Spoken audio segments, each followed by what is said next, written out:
Todos con el tarilongo haciendo, todos con el tarilongo haciendo, todos con el tarilongo haciendo. Lukai, Lukai, Lukai, Lukai, Lukai.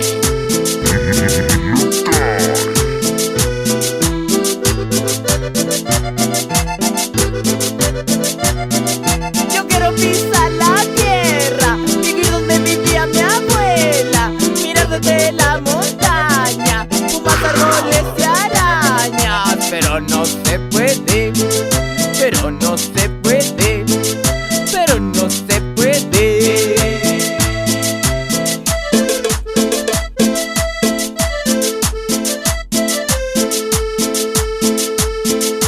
Los alambres marcan el territorio, me dicen esto me lo vendió el Estado. Somos una empresa y manejamos las leyes. Tú eres un pobre mapuche, mejor te matamos. Mis culpas no son de nadie, los ríos, los lagos, los mares, el cerro, los árboles, la lluvia, el aire, la tierra y los animales. Y por eso vamos a luchar, y por eso voy a luchar, y por eso vamos a luchar.